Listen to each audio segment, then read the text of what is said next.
Hi friends, അസ്സലാമലൈക്കും. എല്ലാവർക്കും ഈ വീഡിയോയിലേക്ക് സ്വാഗതം. ഇന്ന് നമുക്ക് മീൻ കറി ഉണ്ടാക്കാം കേട്ടോ. അതിനായിട്ട് ഞാൻ ആദ്യം മീൻ നന്നാക്കുക കേട്ടോ. കുറച്ച് പാടാണ് കേട്ടോ നന്നാക്കാനായിട്ട്. സാധാരണ ചാളയോ മത്തിയൊന്നുമല്ല, ചാളയോ അയലയോ ഒന്നും അല്ല കേട്ടോ. ഇത് വേറെന്തോ മീൻ, അതിൻ്റെ പേരൊന്നും എനിക്കറിയില്ല കേട്ടോ. അത് കുറച്ച് പാടാണ്, തൊലി പറിക്കാനൊക്കെ ഉണ്ടായിരുന്നു കേട്ടോ.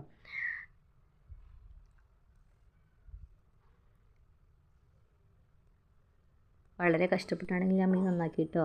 അതാ നന്നാക്കി വെച്ചിട്ടുണ്ട്. ബാക്കിയുള്ള ഐറ്റംസ് ഇതൊക്കെയാണ് കേട്ടോ.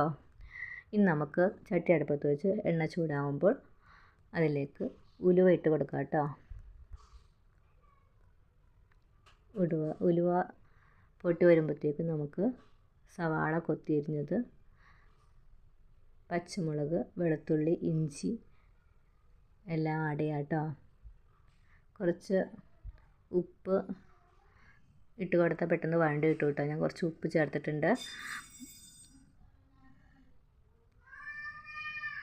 ഇതിലേക്ക് കറിവേപ്പില ആഡ് ചെയ്യാം കേട്ടോ.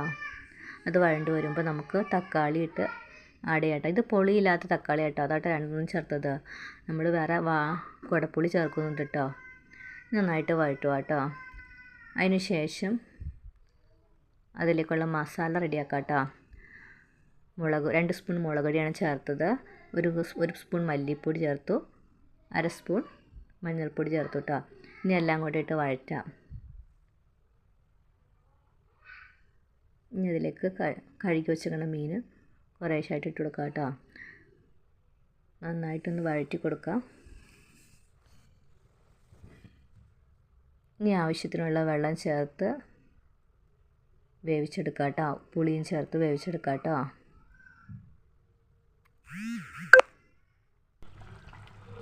നമ്മുടെ അടിപൊളി മീൻ കറി ഇവിടെ റെഡി ആയിക്കൊണ്ടിരിക്കുക കേട്ടോ. നല്ല ടേസ്റ്റ് ആയിരുന്നു കേട്ടോ ഇതിന്.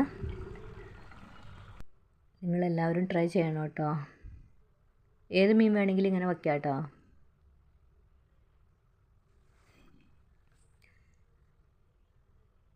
വാങ്ങുന്നതിന് തൊട്ട് മുന്നേ നമുക്ക് അതിലേക്ക് 1 സ്പൂൺ വെളിച്ചെണ്ണ ആഡ് ചെയ്ത് അതിലേക്ക് ഒരു കറിവേപ്പിലയും ചേർത്ത് വയ്ക്കാം കേട്ടോ. നമ്മുടെ സ്വാദിഷ്ടമായ മീൻകറി ഇവിടെ റെഡി ആയിട്ടുണ്ട് കേട്ടോ. വീഡിയോ ഇഷ്ടമായെങ്കിൽ ഷെയർ ചെയ്യണേ, ലൈക്ക് ചെയ്യണേ, സബ്സ്ക്രൈബ് ചെയ്യണേ. അസ്സലാമു അലൈക്കും.